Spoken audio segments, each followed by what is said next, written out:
सह नौ भुनक्तु सह वीर्यं करवावहै तेजस्विनावधीतमस्तु मा विद्विषावहै। ॐ शान्तः शान्तः शान्तः।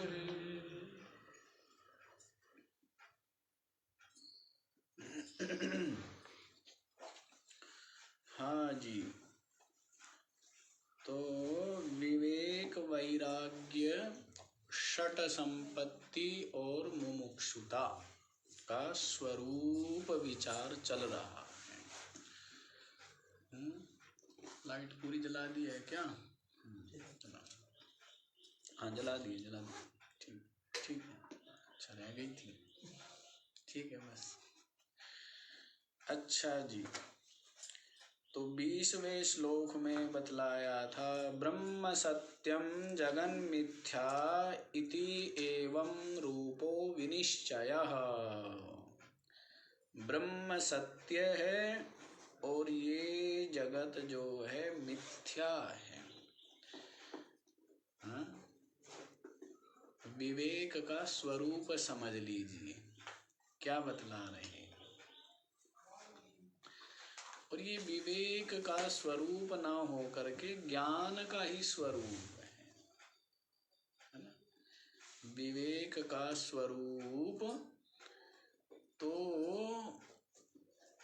साधारण सा होना चाहिए कि सत्य क्या है और असत्य क्या है, ये तो ठीक है। नित्य क्या है और अनित्य क्या है, लेकिन यहाँ पर स्वरूप बतलाया है ब्रह्म सत्य और जगत मिथ्या। ये तो विवेक, वैराग्य, षट संपत्ति, मुमुक्षुता संपन्न और श्रवण मनन आदि भी जिसने कर लिए है उसको भी ये निश्चय, ये वाला विवेक जागृत नहीं होता है कि जगत मिथ्या। क्या? जगत मिथ्या, जगत असार, अनित्य, नश्वर, दुख रूप, ठीक है, जिज्ञासुओं के समझ में आता है। लेकिन जगत मिथ्या है,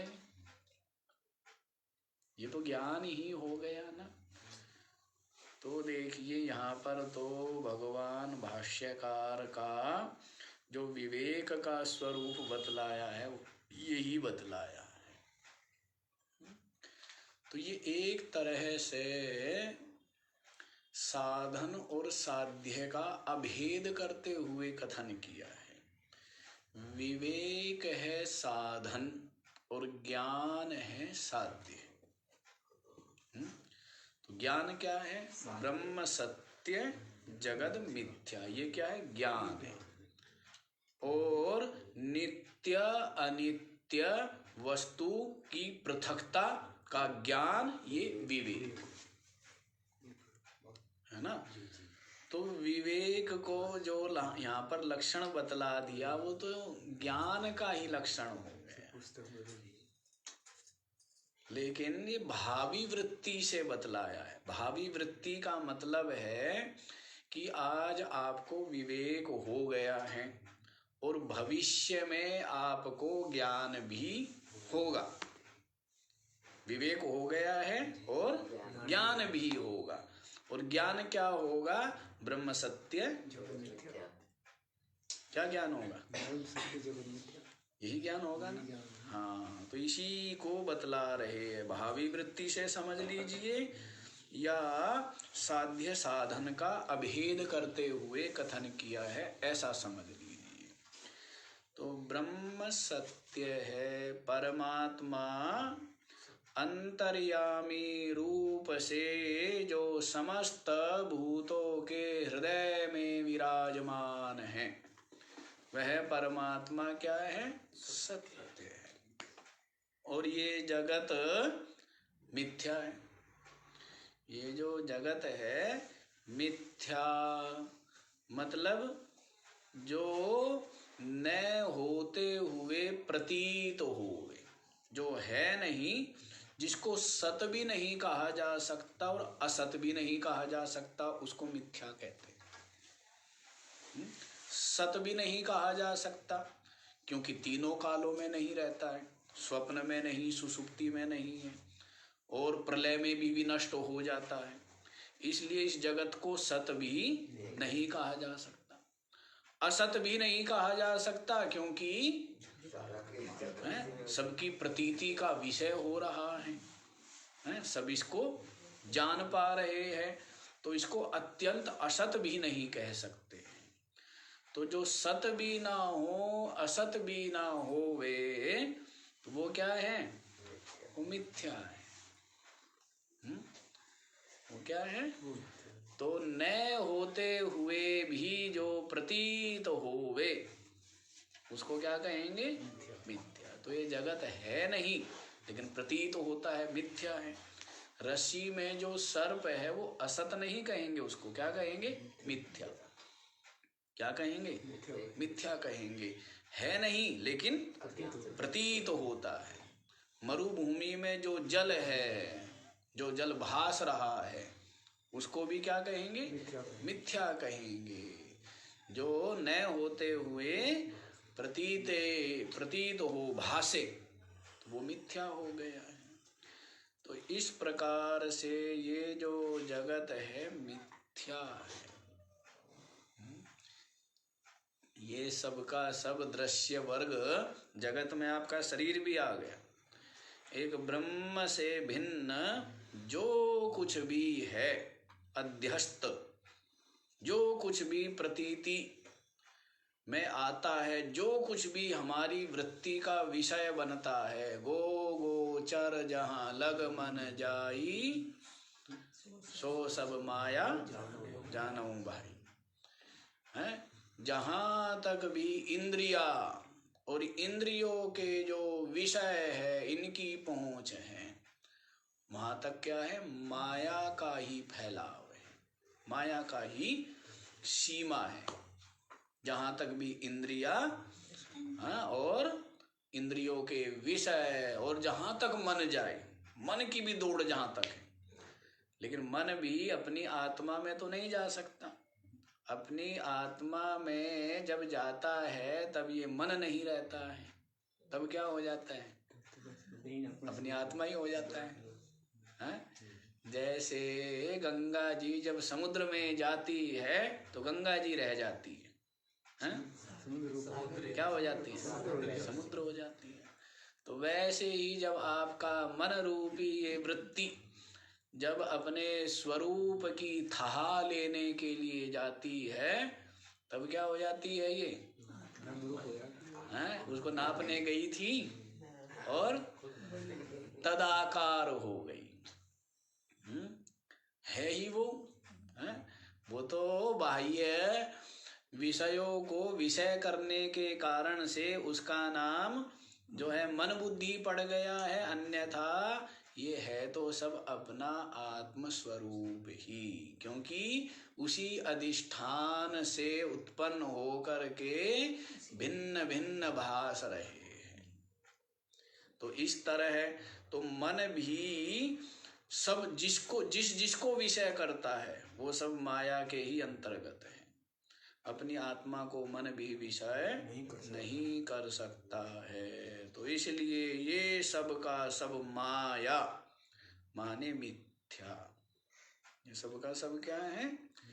मिथ्या ही है। ऐसा जिसको विनिश्चय, निश्चय, ऐसा जिसको निश्चय है, सोयम नित्या नित्य वस्तु विवेकः समुदाहृतः, वह यह ही नित्य अनित्य वस्तु का विवेक कहा जाता है। नित्य और अनित्य, नित्य हुआ ब्रह्म और जगत हुआ अनित्य। तो इनका अलग अलग जो ज्ञान है, अलग अलग समझ लेना है, इसी का नाम विवेक। समझ आया? तो ये विवेक हो गया है। जबकि विवेक का जो स्वरूप है यहाँ पर तो बहुत ऊंचा बतलाया है, हाँ? कि ब्रह्म सत्य है और जगत मिथ्या है। तो यहीं पर आपको पहुंचना है, पहुंचना यहीं पर है, जाना यहीं पर है कि ये जगत मिथ्या है। ठीक है? तो ये तो विवेक का स्वरूप हो गया है। अब आगे आप लोग वैराग्य का स्वरूप भी समझ लीजिए। तो क्या बतलाया है देखिए। तद्वैराग्यं जुगुप्साया दर्शन सर्वणादिभिः देहादि ब्रह्म पर्यन्ते नित्ये भोग वस्तुनि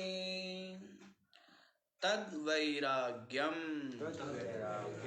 जुगुप्सा या दर्शन सर्वणादिभिः देहादि ब्रह्म पर्यन्ते ही अनित्ये भोग वस्तुनि तद्वैराग्यम, वह वैराग्य है। वह क्या है? वैराग्य है। क्या वैराग्य है? या दर्शन सर्वणादिभिः देहादि ब्रह्म पर्यन्ते अनित्ये भोग वस्तुनि या जुगुप्सा। जो दर्शन देखे गए हैं, सर्वणादिभिः या जो सुने गए हैं, ऐसे जो अनित्य भोग वस्तुएं हैं, जो देखे सुने गए हैं, ऐसे जो देह से लेकर के ब्रह्म पर्यंत, शरीर से लेकर के ब्रह्म पर्यंत, ब्रह्म से अभिप्राय यहाँ पर हाँ ब्रह्मा से ले लेना है ना। हाँ, और ब्रह्म पर्यंत, पर्यंत कहने से ये भी हो जाता है, पर्यंत का मतलब कि ब्रह्म को छोड़ करके ब्रह्म तक, मतलब बाकी सब। वहां तक, तक का मतलब होता है कई बार उसके सहित और कई बार उसको छोड़ करके। कई बार है ना, उसके सहित वहां तक देना है। तो इसका मतलब क्या है? सबको देना है और उसको छोड़ देना है, और वहां तक देना है। इसका दूसरा अर्थ ये भी लगता है कि उसके सहित सबको देना है। तो ये जो है, ये संस्कृत में आता है आ उपसर्ग के लिए कि परिसीमा की सीमा पर्यंत, वहीं तक या उसके सहित। तो यहाँ पर क्या लगाएंगे? पर्यंत का मतलब लगाएंगे कि देह से लेकर के ब्रह्म पर्यंत, माने ब्रह्म को छोड़ करके बाकी सब पर्यंत। हाँ, तो ये अर्थ लगाएंगे। समझने में फर्क हो जाता है। माता जी ने परसों कह रही थी कि महाराज जी तो ब्रह्म तक की बात बताते हैं और हमारे गुरु जी तो पार ब्रह्म तक की बात बताते हैं। तो ठीक, अच्छी बात है ना। मतलब वही पार ब्रह्म का, वही ब्रह्म की बात है। तुम समझने में उल्टे ऐसा बस समझो, हाँ, वही परमात्मा की। तो देखो जी क्या कहते हैं, देह से लेकर के ब्रह्म पर्यंत, तो अनित्य जो भोग वस्तुएं हैं उनसे या जुगुप्सा, जो घृणा है, जो घृणा बुद्धि है, तद वैराग्यम, उसको क्या कहते हैं? वैराग्य। देह से लेकर के ब्रह्मलोक पर्यंत अनित्य अनित्य जो भोग वस्तुएं है, और जो सब कुछ तो देखा हुआ है नहीं, जो दर्शन किए हुए है और कुछ श्रवणादि भी, जो सुने हुए है आप्त पुरुषों से या शास्त्रों के वचन से जो सुने हुए है, उन समस्त भोग वस्तुओं में या जुगुप्सा जो घृणा बुद्धि है, तद वैराग्यम, वही वैराग्य। कितना व्यापक वैराग्य का स्वरूप बतलाया, कितना व्यापक है। छोटे छोटे विषय को छोड़कर, और वो भी कैसे, जो अनुपयोगी है, ऐसे ऐसे पदार्थों को, विषयों को छोड़कर व्यक्ति क्या सोचता है कि मैं वैराग्यवान, जो अनुपयोगी नहीं है। कोई कहे कि मैंने बैंगन खाना छोड़ दिया, बैंगन का त्याग कर दिया, क्या कर दिया? क्योंकि बैंगन खाने से उसको खुजली हो जाती थी, हैं? बैंगन खाने से क्या हो जाती थी? खुजली हो जाती थी। फिर वो क्या कहने लगा कि मैंने बैंगन का, है ना? तो ये वैराग्य हुआ क्या? ये वैराग्य नहीं है। तो ऐसे ही ये जो भोग है, पदार्थ है, इनके छोटे छोटे, इनको त्याग करके अपने आप को क्या समझता है? त्यागी, वैरागी। जबकि इनका क्या त्याग है? मैं बताया था ना आपको, रामकृष्ण परमहंस से किसी ने कहा महाराज आप बहुत बड़े त्यागी हो। रामकृष्ण परमहंस चुप रहे। फिर थोड़ी देर बाद फिर कहा कि महाराज आप बहुत बड़े त्यागी हो। तो रामकृष्ण परमहंस कहने लगे यदि हम त्यागी है तो तुम महात्यागी हो। यदि हम त्यागी है तो तुम क्या हो? महात्यागी हो। वो कहने लगे महाराज हम महात्यागी कैसे, हम तो गृहस्थ लोग हैं, संसारी जीव है, हम महात्यागी कैसे? तो रामकृष्ण परमहंस ने पूछा अच्छा ये बात बताइए, एक हीरा रखा है और एक कांच रखा है। एक व्यक्ति ने कांच को छोड़ दिया, हीरे को पकड़ लिया, वो त्यागी हुआ, या जिसने हीरे को छोड़ दिया, कांच को पकड़ लिया, वो त्यागी हुआ?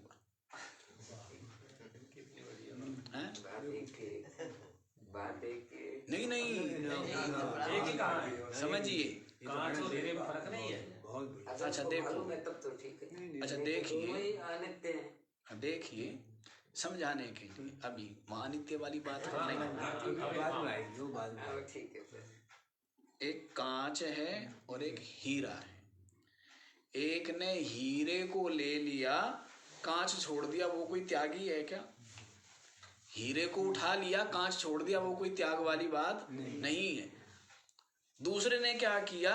हीरे को छोड़ दिया और त्याग किया है ना, हीरा छोड़ दिया है। तो वैसे रामकृष्ण परमहंस कहते हैं कि हमने परमात्मा को पकड़ लिया और जो संसार मिथ्या है उसको छोड़ दिया। हम किस बात के त्यागी? वो तो छूटा छुटाया है, वो तो अपना था ही कब, वो अपना है ही कब? किस बात के त्यागी है हम? त्यागी तो तुम लोग हो जिन्होंने क्या किया?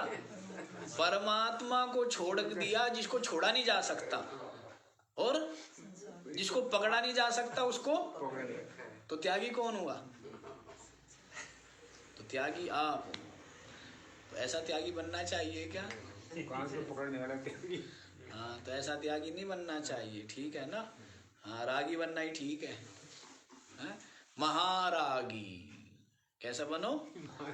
महारागी। अपने स्वरूप परमात्मा में राग करने वाले बनने चाहिए। किसकी भक्ति करें? अनित्य वस्तुओं की क्या भक्ति करें? ये अनित्य वस्तुएं, शरीर आदि और ये जो धन पद आदि है इनका क्या भजन करना, ये तो सब नष्ट होने वाले ही है, अनित्य ही है।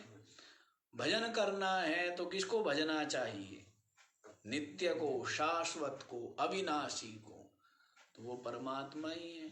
मीरा यही तो कहने लगी है इन मर जाते हैं ये पति तो, ये जो पति है ये तो सब मरने वाले हैं संसारी जीव तो, ऐसे वर को क्या वरूं जो जन्मे और मर जाए, वर वरियों गोपाल जो मारो चुड़लो अमर हो जाए। हाँ? तो मीरा कहने लगी इनको क्या पति बनाओ, मर गया ना, मर जाते हैं ना ये तो यदि पति बनाना ही है तो किसको बनाऊं? वर वरियों गोपाल जू है, भगवान को पकड़ूंगी, गोपाल को पकड़ूंगी ना, मारो चुड़ लो। हाँ, फिर जो है सदा सुहागन मरूंगी, कभी भी है दुहागिन होकर के, विधवा होकर के कभी ना जीऊंगी ना सदा सुहागिन रहूंगी। क्यों? पति किसको बना लिया? परमात्मा को पति बना लिया। इसलिए तो वैसे ही यदि भजना ही हो, सेवन ही करना हो, पकड़ना ही हो तो किसको पकड़ना चाहिए? अविनाशी को पकड़ो, परमात्मा को। संसार को क्या पकड़ना है? तो लेकिन ये बुद्धि, मन की आदत पड़ गई है, बुद्धि थोड़ा वो समझाती भी है, लेकिन जैसे आपके बच्चे आपकी नहीं सुनते हैं वैसे ही आपका मन आपकी बुद्धि की है? जैसे बच्चे नहीं सुनते हैं ऐसे ही मन भी नहीं सुनता। हाँ, तो इस मन को चेला बनाओ। संतों ने जो उपदेश किया है किसको दिया है? मन को ही चेला बनाया ना, मन को उपदेश किया है।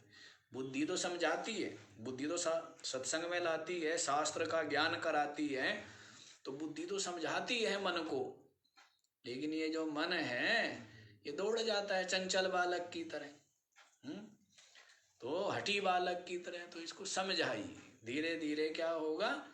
शनै शनै उपरमेद, गीता जी में आया है ना। हाँ? बुद्ध्या धृति गृहीतया, धैर्यशाली बुद्धि के द्वारा, विवेक शक्ति के द्वारा इस मन को धीरे धीरे संसार के विषयों से क्या करना चाहिए? उपरमेद, उपराम करना चाहिए। और जब ये सब ओर से उपराम हो जाए, इस अनित्य विषय वस्तु से क्या हो जाए? उपराम हो जाए, तो फिर आत्मसंस्थं मनः कृत्वा न किंचिदपि चिंतयेत्, अपने मन को अपनी आत्मा में ही स्थित करके और कुछ भी चिंतन। तो इस मन को समझाइए, ये मन की ही तो बात है। हाँ? कबीरा मन तो एक है, भावे जहां लगाए, चाहे हरि की भक्ति कर, चाहे विषय कमाए। तो मन तो एक ही है, चाहे तो विषयों की भक्ति कर लो और चाहे परमात्मा की भक्ति कर लो, संसार की कर लो या आत्मा की कर लो, दोनों की के महाराज, दोनों की हो जाए तो कितना आनंद आए। तो दोनों की होने में तो ऐसा होगा कि ना तो वो ही मिल पाता है और ना ये ही मिल पाता है, ना तो इधर का ही स्वाद मिल पाता और ना परमात्मा का ही जो है आनंद रस स्वाद वो मिल पाता है। तो इसलिए क्या करना है? जो विवेकी विचारवान है वो क्या देखते हैं कि ये सब का सब अनित्य जो भोग वस्तुएं हैं, इनसे क्या हो जाना? घृणा का हो जाना, घृणा बुद्धि। क्या होना? देखो, घृणा बुद्धि वैराग्य है और एक मिथ्या बुद्धि वैराग्य है। दो प्रकार का वैराग्य बतलाया था ना। शुरुआत होती है घृणा बुद्धि वैराग्य से और कहाँ बात आनी चाहिए? मिथ्या बुद्धि वैराग्य तक। आज घृणा है, कल प्रेम भी हो सकता है। आज घृणा है, कल प्रेम हो सकता है। नहीं, आज पंखा चलाओगे तो लड़ाई होगी, सर्दी में पंखा चला दिया तो लड़ेंगे ना, और गर्मियों में पंखा नहीं चलेगा पंखा तो लड़ाई होगी। हाँ, तो अब सर्दी में तो घृणा बुद्धि है इसमें, लेकिन फिर ग्रीष्म काल में क्या हो जाती है इसमें? फिर प्रिय बुद्धि हो जाती है, प्रियता हो जाती है। तो ऐसे नहीं, तो संसार में आज घृणा बुद्धि हो और चित्त में पीछे के दरवाजे से कब इसमें प्रिय बुद्धि हो जाती है, साधक को पता भी नहीं लगता, पता भी नहीं लगता है। कहाँ लगा? राजा भरत जैसे अत्यंत महात्यागी वैराग्यवान को पता नहीं लगा कि उस मृग शावक में कब पता लगा क्या उनको? यदि उनको पता लगता है, वो सामने के दरवाजे से नहीं हुई, पीछे के दरवाजे से आ गई है। स्त्री पुत्र धन राज दास दासिया सेवक है, सेना, वो सब क्या थी? सामने थी। तो सामने की चीजों से लड़ लिए, वो उनका त्याग हो गया, उनसे विरक्त हो गए। लेकिन वो जो मृग शावक की प्रति जो प्रीति है, वो क्या हुई? पीछे के हाँ, उनको पता भी नहीं लगा और उसमें क्या हो गई? प्रीति हो गई है। तो कितनी सजगता चाहिए। तो मिथ्या बुद्धि नहीं हुई थी, इसलिए घृणा बुद्धि है, तो ये घृणा बुद्धि अवसर पा करके परिवर्तित हो जाती है, प्रिय बुद्धि बन जाती है।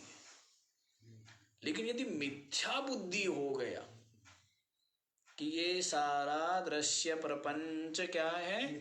मिथ्या है, सत्य नहीं है, ये तो अपने अज्ञान से ऐसे ही भासने लग गया, तो स्वप्न का जो रूप है या धन है या पद है, उसकी आसक्ति किसी जगे हुए प्रबुद्ध व्यक्ति को नहीं देखी जाती है। देखी जाती है क्या?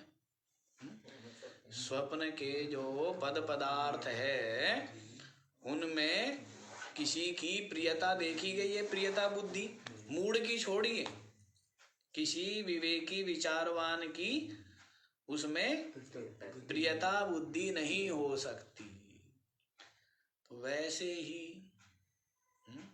इसको सत्य मानेंगे तो प्रियता बुद्धि बनी रहेगी, और जब ये जान लिया कि ये सत्य नहीं है, मिथ्या है, इतना परिश्रम, इतना पुरुषार्थ किया है। क्या किया है?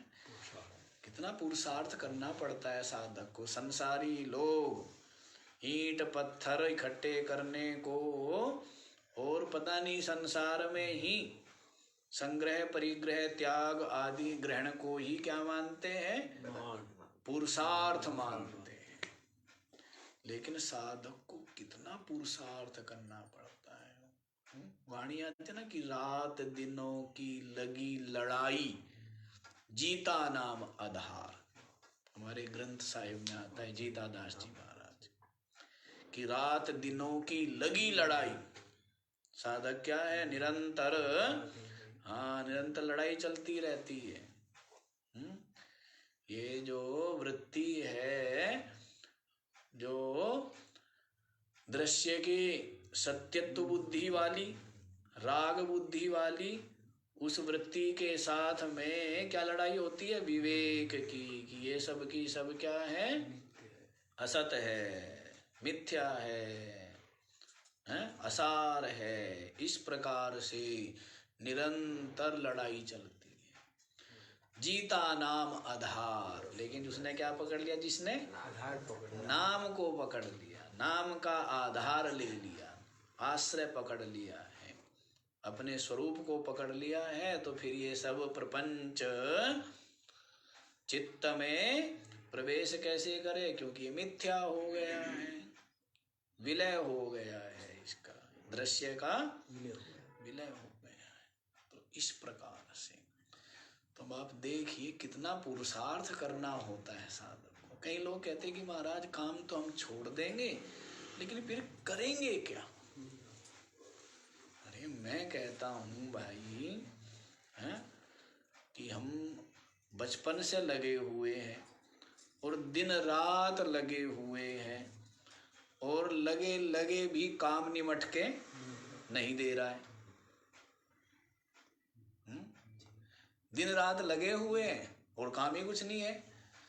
लेकिन इसमें इतना काम है अध्यात्म में कि पूरा जीवन भी यदि आहूत कर दिया जाए, समर्पित कर दिया जाए, और तब भी यदि आत्मनिष्ठा प्राप्त हो जाए तो क्या समझना चाहिए? हाँ, सौदा सस्ता ही समझना चाहिए। सौदा महंगा नहीं है। कहते ना, शीश काटे भुई धरे सो पैठे घर माई। एक वो भी कहते हैं कि शीश दिए जो गुरु मिले तो भी सस्ता जान। शीश दिए जो गुरु मिले तो भी सस्ता जान। वही जानता है। कौन कौन जानता है? जो प्यासा है। जो प्यासा है ना, पिपासु है, वो जानता है गुरु की महिमा को। जिसके अंदर वैराग्य की असह्य असहनीय अग्नि प्रज्वलित है, वो जानता है कि क्या पीड़ा है। तो और कहाँ शीतलता मिलेगी? गुरु चरणों में, गुरु के सानिध्य में आएगा। इसी में आएगा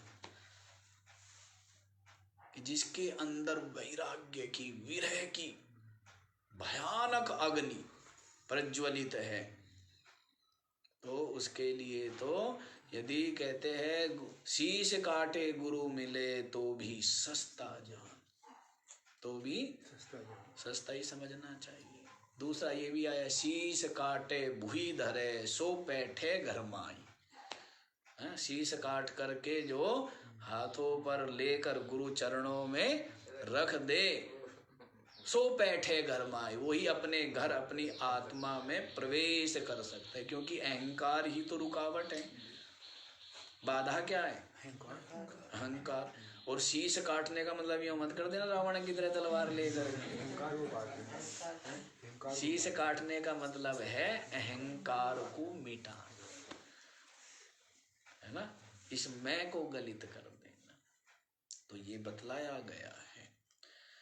तो ये समझ लीजिए कि ये जो अनित्य भोग वस्तुएं हैं, इनमें जुगुप्सा हो गई, घृणा बुद्धि। तो घृणा बुद्धि के पश्चात है मिथ्या बुद्धि, क्योंकि घृणा बुद्धि लौट आती है। लेकिन आरंभ यहीं से होता है। बारंबार चिंतन करे, बारंबार चिंतन करे। आप क्या करते हो? झटपट झटपट क्या होना चाहिए? सब कुछ भोजन बन जाए तो झटपट, समय ना लगे। अधीरता है, धैर्य चाहिए।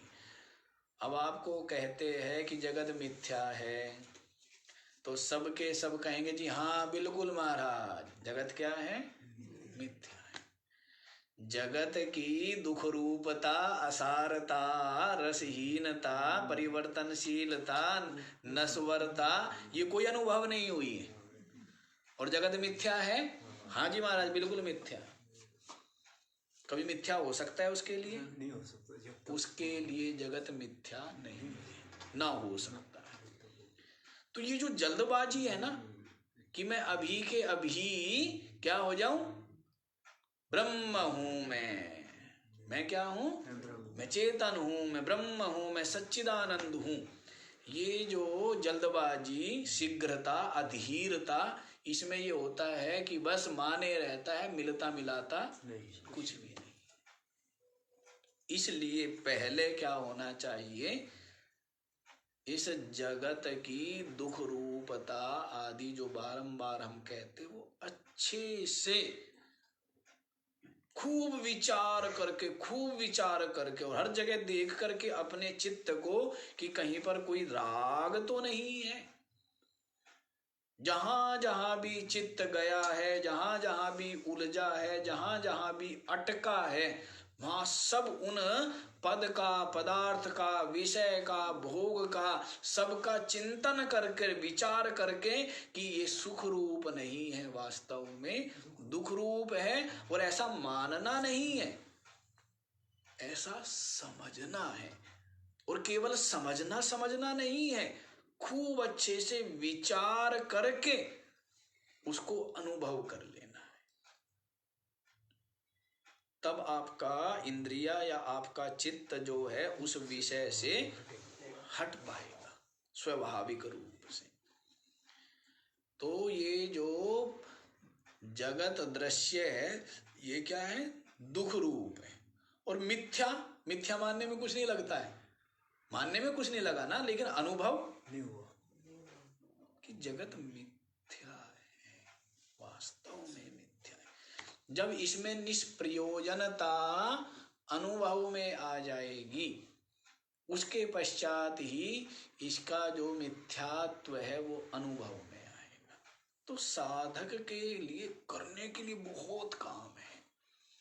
निरंतर करता रहे, हर समय करता रहे, हर क्षण करता रहे, तो भी जाके काम निमट जाए ना, बड़ी बात मान लेना।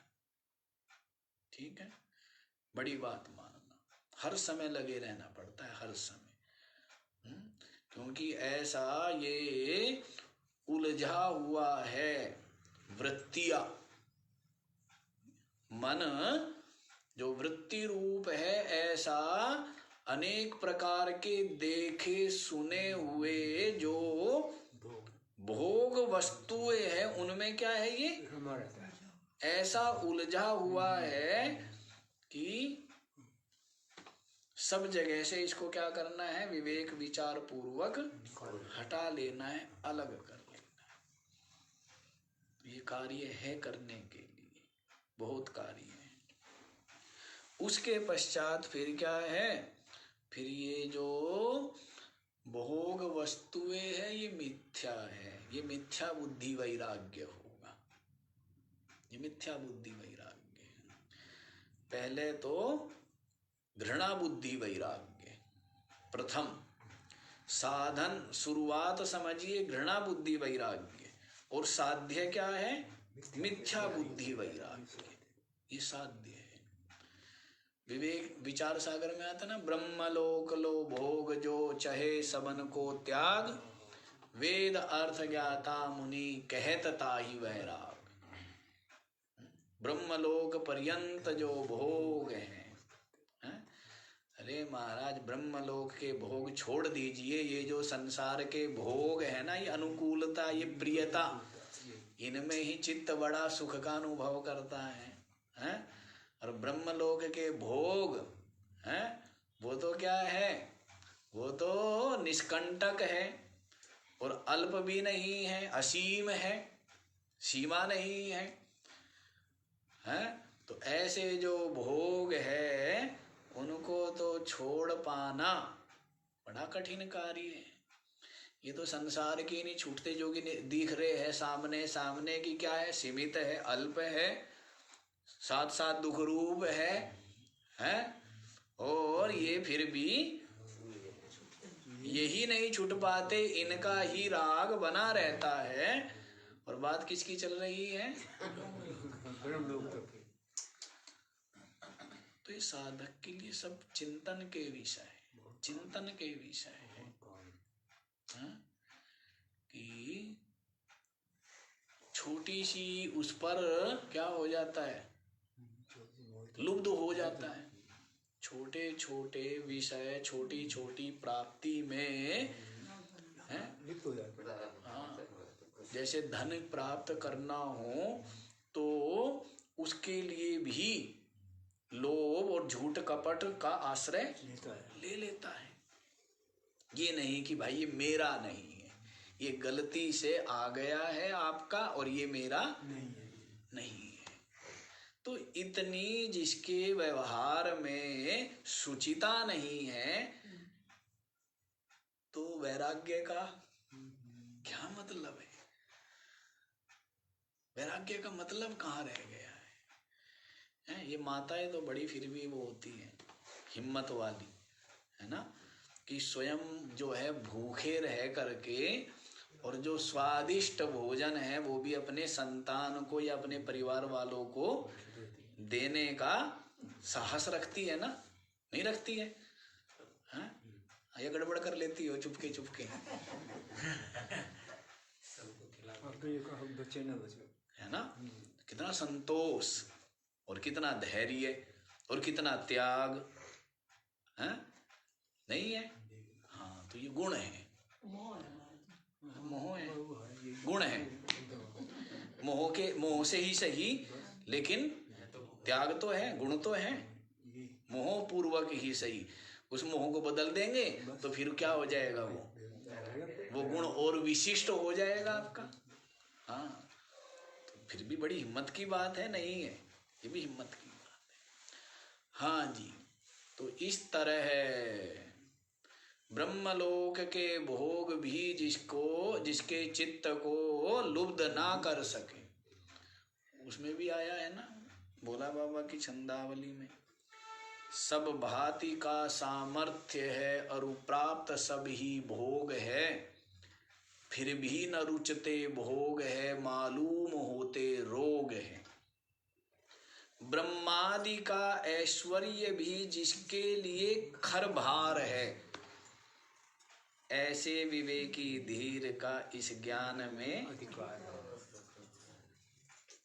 सब भांति का सामर्थ्य है और प्राप्त सब ही भोग है। ये नहीं कि है नहीं तो त्यागी बन गया, है, सामर्थ्य भी है, शक्ति भी है और साधन संपन्नता भी है, और प्राप्त सब ही भोग है, फिर भी न रुचते भोग है मालूम होते, ये है वैराग्य। फिर भी न रुचते भोग है मालूम होते रोग है। और ब्रह्मादि का ऐश्वर्य भी जिसके लिए खर भार है, खर माने गधा, ब्रह्मा का ऐश्वर्य भी जिसको नहीं चाहिए। जीवन में व्यक्ति वैराग्य को कमा ले तो ज्ञान कमा लिया, परमात्मा कमा लिया। उसने क्या कमा लिया? जिसने वैराग्य कमा लिया उसने परमात्मा कमा लिया, परमात्मा पा लिया उसने, जिसने वैराग्य को पा लिया। फिर क्या बाकी रहा? वैराग्य को। इसलिए तो पूरा योग वशिष्ठ सुनाएंगे और वशिष्ठ जी यही कहेंगे ना अंत में कि राम जी जैसे भी हो वैराग्य हो जाए, जैसे भी हो, आखिरी में यही है, जैसे भी करके वैराग्य हो जाए। तो वैराग्य जिसने, समझ लीजिए, वैराग्य जिसने पा लिया, परमात्मा उसने परमात्मा पा लिया। परमात्मा न दूर रहा न बाकी रहा, क्योंकि जो राग है, मैं शरीर हूं, पहले तो इन जड़ वस्तुओं का ही बना रहता है, पद का, धन का, पुत्र, स्त्री, भाई, बंधु, मकान है, इन चीज, वस्त्र आदि, इनका ही बना रहता है। इनसे छूट गया, फिर आया तो इसका ही नहीं छूटता है राग। इसका छूटे है कि इसको मलिन जान करके, दुर्गंध युक्त जान करके, मल से पूरित जान करके, रक्त, हड्डी, मांस, मेद, मज्जा, नस, नाड़ियों का पिंड जान करके इससे वैराग्य हो गया कि ये शरीर भी मैं नहीं हूं। शरीर, ये हाथ खुल जाए किसी का, मांस हट जाए तो देखना, मेरे से नहीं देखा जाता। देख पाते हैं क्या? घृणा होती है ना, घृणा होती है। तो ये शरीर है, तो इसमें से भी राग हट गया। उसके पश्चात अभी तो और भी है, ये इंद्रियां हैं। इन इंद्रियों में क्या रहता है? इन इंद्रियों में बड़ा ही राग है, अहमता है, मैंपना है इंद्रियों में। देखना, सुनना, सूंघना, चखना, इनके लिए तो शरीर की भी प्रवाह नहीं करता ना। इंद्रियों की इच्छा पूर्ति के लिए शरीर की प्रवाह करता है क्या? नहीं करता है? नहीं करता। मन कर रहा है, रसना ने किया आम खाना है, चोरी करेगा, डंडे लगेंगे, लेकिन करेगा ना। हाँ जी। तो बताओ अब रस इन इंद्रियों की पूर्ति के लिए शरीर की प्रवाह नहीं। प्रवाह नहीं करता है। तो इन इंद्रियों में इतना राग है। फिर प्राण, प्राणों में कितना वो है। इंद्रिया भी यदि निकाल के फेंकनी पड़े, शरीर भी काटना पड़े, लेकिन प्राण मेरे रहने चाहिए, प्राण में जीवित रहूं, मरूं नहीं। तो प्राणों में कितना राग है।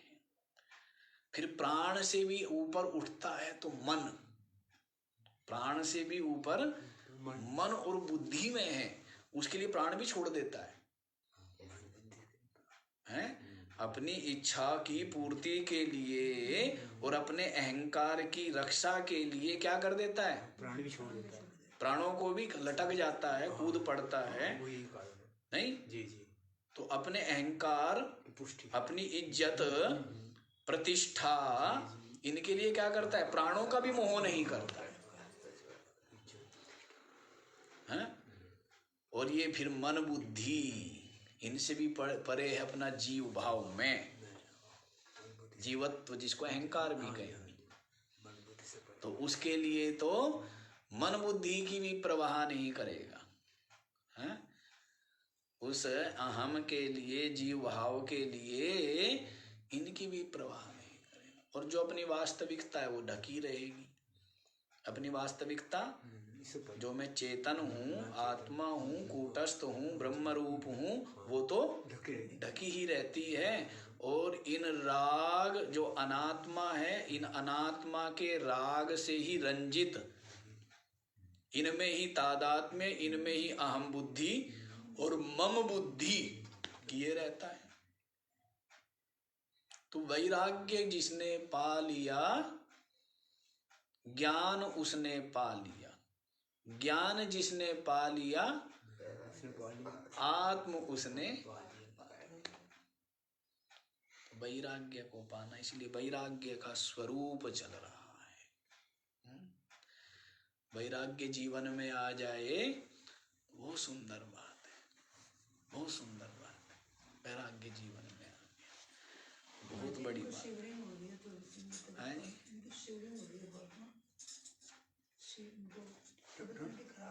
ठंड लग रही है?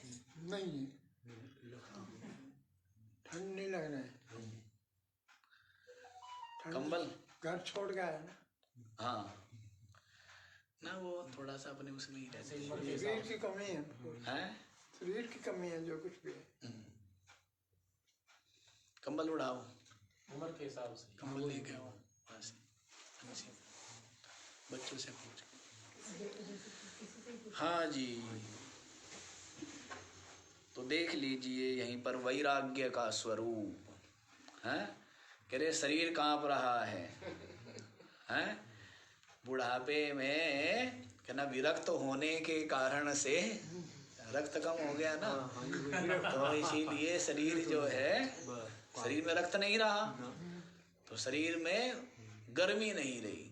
खून में गर्मी है ना, कि भाई खून में गर्मी होती है। तो इस कारण से शरीर कांप रहा है, लेकिन मैं अचल हूँ। सर्दी किसको लग रही है? शरीर को। हाँ, मुझे आत्मा को सर्दी नहीं लगती है। तो ये सब समझ रहे हैं ना ये। तो देखिए जी, वैराग्य हुआ, तो वैराग्य बहुत सुंदर बात आपको बतला दी कि जो देखे सुने अनित्य भोग वस्तुएं है, देह से लेकर के ब्रह्मलोक पर्यंत, उनमें जो घृणा बुद्धि है, तद वैराग्यम, उसी का नाम क्या है? उसी का नाम वैराग्य। उड़ा दीजिए। अच्छा जी, तो इस प्रकार से आपको क्या बतला दिया? विवेक और वैराग्य। क्या बतलाया? विवेक और वैराग्य। उसके पश्चात कहते हैं 6 संपत्ति भी होनी चाहिए। हाँ, जिसके पास षड संपत्ति नहीं होगी उसको भी अपनी आत्मा में प्रवेश नहीं मिलेगा। तो 6 प्रकार की संपत्ति होनी चाहिए, उसके लिए भी श्लोक पढ़ लीजिए। विरज्य विषया व्राता दोष दृष्ट्या मुहुर्मुहुः स्वलक्ष्ये नियतावस्था मनसः शम उच्यते। विरज्य विषय व्रातात् दोष दृष्ट्या मुहुर्मुहुः स्वलक्ष्ये नियतावस्था मनसः शमः उच्यते। मुहु मुहु माने बारंबार, मुहु मुहु माने बारंबार। विषय व्राताद दोष दृष्ट्या, विषय का जो समूह है, विषय व्राताद माने विषयों का जो समूह है उसमें दोष दृष्ट्या, दोष दृष्टि के द्वारा, उसमें क्या है? दोष दर्शन करते हुए बारंबार विषय समूह में दोष दर्शन करते हुए जो विरज्य, विरक्त होकर, ये संपूर्ण जो विषयों का समूह है, विस्तार है, सब विषय ही है, सबका सब क्या है? सब विषय पूरा, सब विषय है। मन बुद्धि का तो विषय ही है सब कुछ। सबका सब आपको अभी बतला दिया ना कि जहाँ तक भी इंद्रिया और मन की दौड़ है वो सबका सब माया और माया का कार्य ही है। तो इसलिए सबका सब संपूर्ण विषय समुदाय जो है उसमें दोष दृष्ट्या, दोष दर्शन करते हुए, उसमें क्या करना है? दोष दृष्टि। हाँ, कैसे दोष दर्शन करोगे? हाँ जी, घृणा बुद्धि से, विचार से। हाँ, विचार से निरंतर उसकी उत्पत्ति, उसकी स्थिति, उसके नाश और उसके लाभ और हानि, सुख और दुख, इन सब का जब विचार करेंगे, तोलेंगे तो पाएंगे दुख अधिक और सुख कम। दुख का पलड़ा भारी है और सुख थोड़ा सा। सुख मिला और दुख कितना उठाया। जैसे धन कमाना है तो धन कमाने के लिए क्या क्या करना पड़ता है, कितना पुरुषार्थ करना पड़ता है, कितने कष्ट सहने पड़ते हैं, कितना परिश्रम किया, कितना दुख उठाया, तब जा करके धन प्राप्त हुआ है? और धन मिल गया, इतने में समाचार मिल गया कि बेटा जो है वो बीमार है, तो सुख कितनी देर रहा है? मकान बनाया है, ऐसा बनाएंगे, ऐसा पत्थर लगाएंगे, ऐसा सजाएंगे, 10-20 साल मेहनत करके जोड़ जोड़ जोड़ जोड़ जोड़ जोड़ करके क्या बनाया? सपनों का महल। और बस सपनों का महल बनाए, एक बार को खुशी मिली और उसके पश्चात तो फिर वही व्यापार की ऊंचाई नीचाई उसमें उलझ जाता है? और फिर जो है बना हुआ भी है वो भी निरंतर पुराना हो रहा है, दरारें आ रही हैं, ये कमियां रह गई है, रोज गंदा हो रहा है, और भूकंप आया तो हिल भी गया। तो इतना मतलब दुख उठाया और सुख कितनी देर मिला? थोड़ी सी देर के लिए सुख मिला है। तो इसलिए धन प्राप्ति दुख रूप ही है। कहते हैं धन भोगन रक्षा करण, ऐसे नाश दुख मूल, ऐसे करके आता है ना, विचार सागर में है। तो धन जोड़न रक्षा करण खर्च नाश दुख मूल। धन को जोड़ने में, रक्षा करने में, खर्चने में और नाश होने में क्या होता है? दुख ही दुख हो रहा है ना, दुख ही दुख हो रहा है। तो ऐसा धन का क्या करना है? ऐसे धन का संग्रह करके क्या लाभ है? कोई लाभ नहीं है। पर आज के समय में तो बीमारी लगी हुई है, ऐसी बीमारी लगी हुई है, सब चाहते हैं कुछ मिले ना मिले लेकिन धन मिले, धन की लक्ष्मी जी की कृपा हो जाए। हाँ, लक्ष्मी जी की कृपा हो जाए, ऐसा दुर्भाग्य ही है। साधक का तो दुर्भाग्य ही है। बस काम चलाऊ होना चाहिए। अधिक होने से तो क्या होता है, फिर ये पसारा फैलता है। अधिक होने से तो फैलेगा ना फिर, और फैलेगा ये क्या फैलेगा? आपका मन फैल जाएगा संसार में। अब इसको फैलाना है, हटाना है? हाँ, तो इसलिए तो बड़ा दुख रूप है, दुख मूल है। पर ये अकल जो है आती नहीं है। जब अकल आती है तब कहते समय नहीं रहता है। जब अकल आए तब समय नहीं रहता कि क्या करना है इस धन से। कोई काम नहीं है ये धन का, ठीक है ना। इतना ही हो, काम चलता रहे। साईं इतना दीजिए, कितनी सुंदर बात। जहाँ मैं कुटुंब समाए और मैं भी भूखा ना रहूं, कितनी सुंदर बात। और जो जोड़ने में लग गया, संचय वृत्ति में जो लगा हुआ है, बस दुर्भाग्य पाप ही आगे आगे उसके बेचारे, और कुछ नहीं। उसके क्या आ गए? पाप सामने आ गए। जो जोड़ने में लगा हुआ ये तो है ही। इसलिए कहते ना कि जो जल बाढ़े नाव में, घर में बाढ़े दाम, दोनों हाथ उलीचिए यही सज्जन को काम। नाव में पानी भरने लग जाए तो क्या करना चाहिए? हैं? तो घर में बाढ़े दाम, ऐसे घर में धन बढ़ने लग जाए तो क्या करें?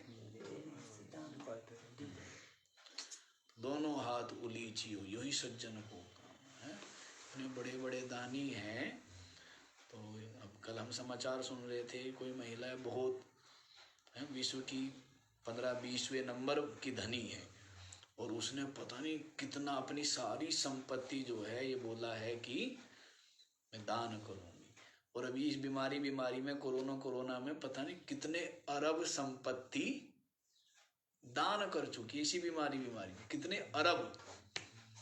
तो ऐसे भी लोग हैं, क्योंकि उन लोगों की सोच यही होती है कि जो अपने से अधिक है, अपनी आवश्यकता से अधिक, वो किसी और के काम आए। जिनको आवश्यकता है उनके काम आना चाहिए। अच्छा जी, यहीं पर आओ। तो जो ये विषय समूह है, इनमें बारंबार दोष दर्शन करते हुए जो विरज्य, इसके राग से रहित होकर, विरक्त होकर, स्वलक्ष्य नियतावस्था, अपना जो लक्ष्य है, अपना लक्ष्य क्या है? अपना लक्ष्य है परमात्म प्राप्ति, और परमात्म प्राप्ति का साधन है ज्ञान। परमात्म प्राप्ति का साधन क्या है? ज्ञान, चिंतन, परमात्म चिंतन। तो वहां से हटा करके अपने मन को निरंतर लक्ष्य में, ज्ञान चिंतन में लगाना, मनसा शम उच्यते। इसको क्या बोलते हैं? मन का शम बोलते। षट संपत्ति किनारे ना, शम, दम, उपरति तितिक्षा श्रद्धा और समाधान रूप षट संपत्ति।